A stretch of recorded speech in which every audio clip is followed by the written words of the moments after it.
I mean, if you do, that's like believing that you understand Los Angeles if you have the telephone directory. You know? I mean, this is the level of genetics today.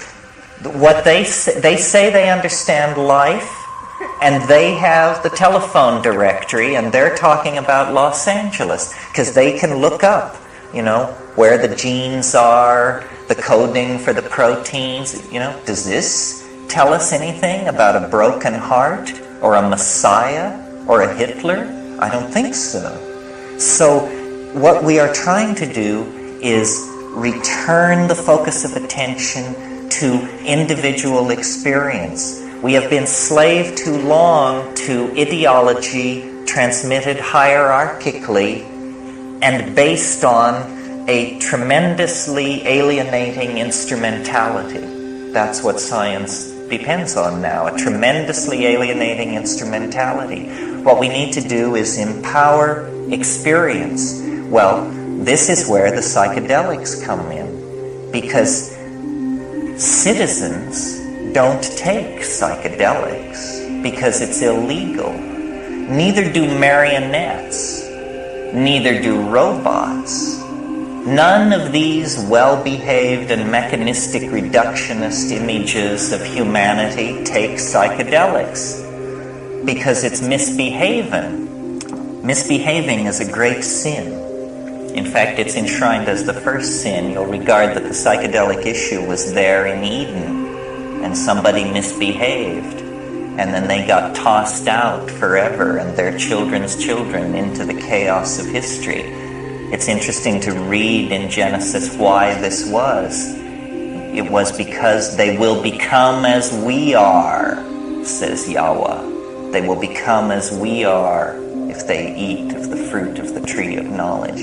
I suggest to you that this is precisely what we should seek to do, and that this we is the voice of hierarchy, the voice of paternalism, the voice of the male ego finally right up into the storm god, the volcano god who lies back there in the origins of monotheism. We empower our experience by insisting on our authenticity.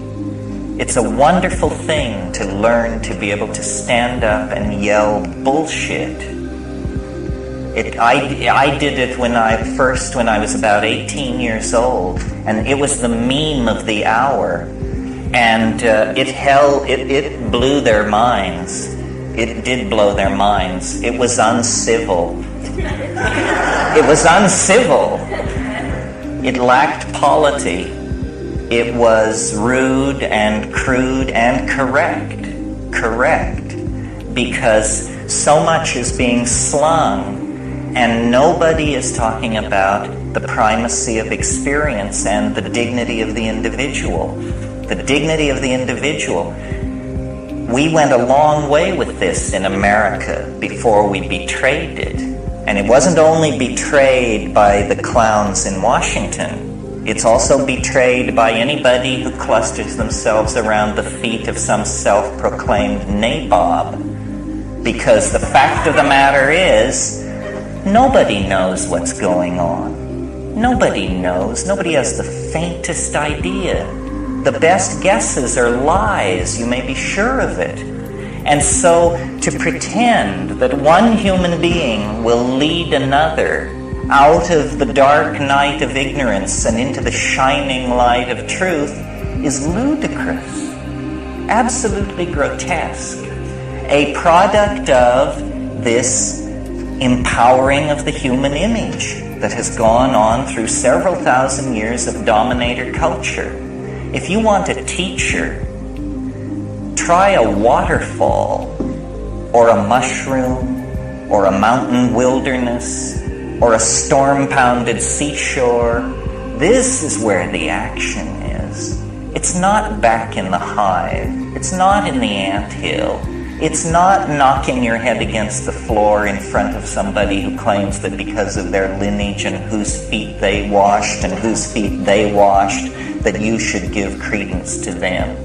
Knowledge is provisional, and we are yet to approach even the first moment of civilized understanding. The way it is to be done is by trusting yourself, trusting your intuition. Reject authority. Authority is a lie and an abomination. Authority will lead you into ruin. It's not real. And it isn't, don't get the idea that it's this liberal rap about how everybody has a piece of the action. You know, the Jews know something, the Buddhists know something, the Huichol know something. Nonsense. Rubbish. Nobody knows anything. These are different kinds of shell games that have been worked out by priestly castes of people to keep things under control. Institutions seek to maximize control, control, control. That's what they're into. Did you think they were in the business of enlightening you? Saving your soul? Forget it. Control is what this is all about. And to the degree that we commit ourselves to ideology, we are poisoned.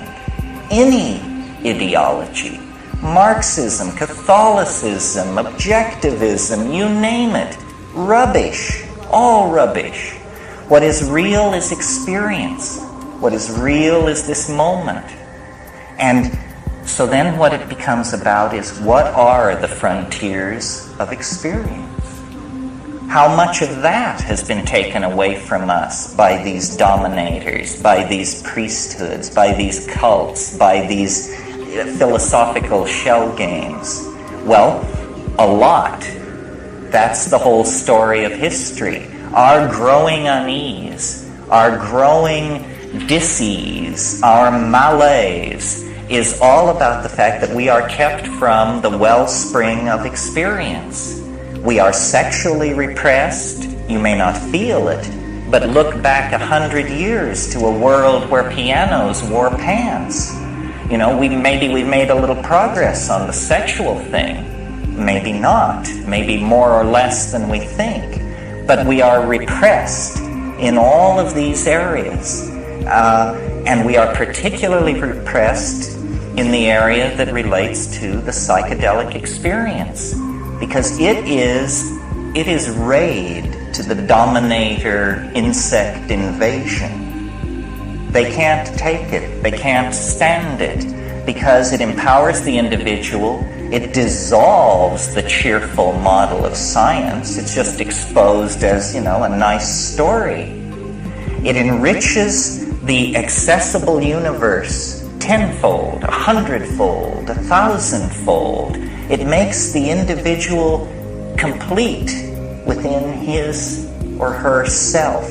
And this completion of the individual is extremely destructive to the plan of the dominators, which is that you will be a cog in a machine. You will participate in the life of an organization. Not your life, the life of an organization. You will go to some bullshit job. You will pour the best years of your life and your genius and your hopes into this. You will serve an institution. You will serve, serve, serve, serve. Well, it's a bad idea for free people to go along with this.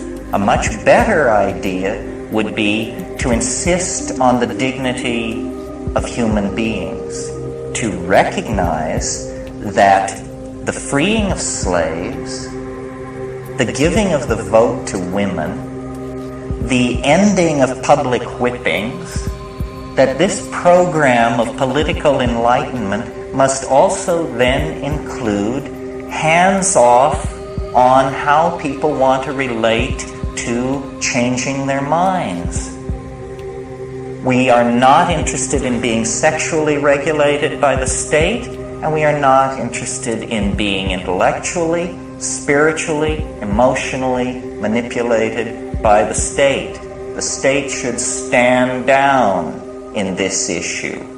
The state is acting as the enforcing arm of the dominator culture, specifically of fundamentalist screwballs, who, are horrified by all this. by the notion that people would claim the authenticity of their own minds, that people would stand in the light of nature and reject original sin and the guilt from Eden and, the sins of the fathers and all this rubbish which is handed down.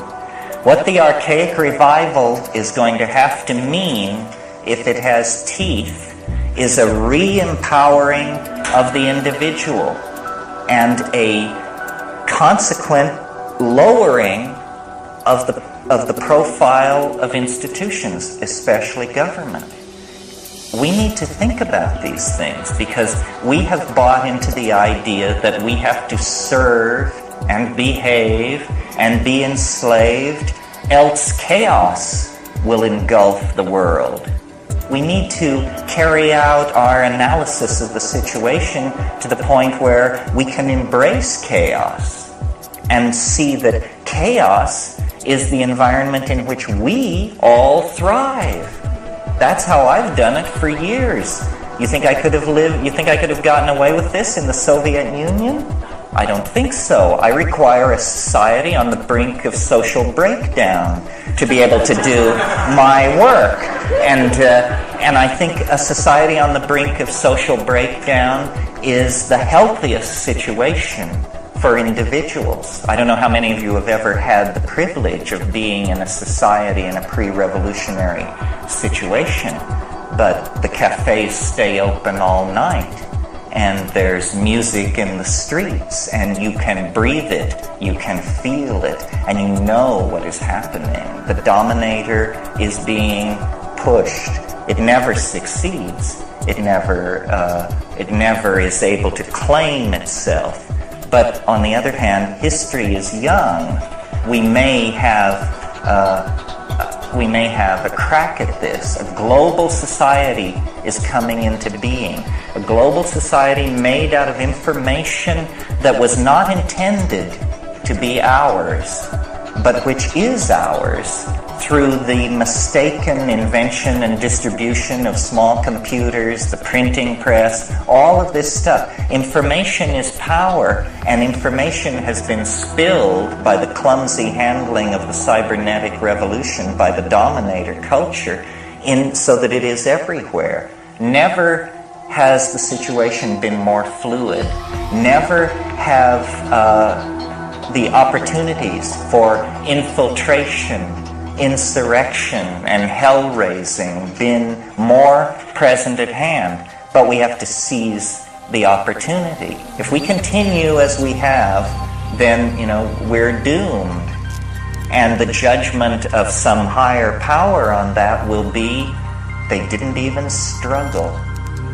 They went to the boxcars with their suitcases and they didn't even struggle. This is too nightmarish to contemplate. We're talking about the fate of a whole planet. Why are people so polite? Why are they so patient? Why are they so forgiving of gangsterism and betrayal? It's very difficult to understand. I believe it's because the dominator culture is increasingly more and more sophisticated in its perfection of subliminal mechanisms of control. And I don't mean anything grandiose and paranoid.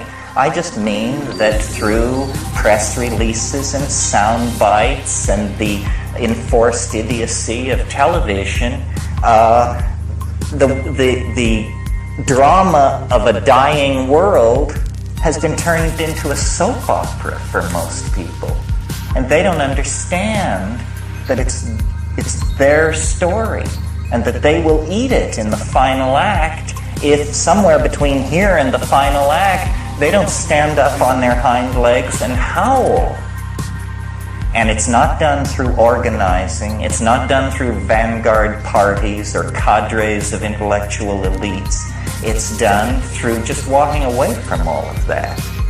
Claiming your identity, claiming your vision, your being, your intuition, and then acting from that without regret, cleanly, without regret.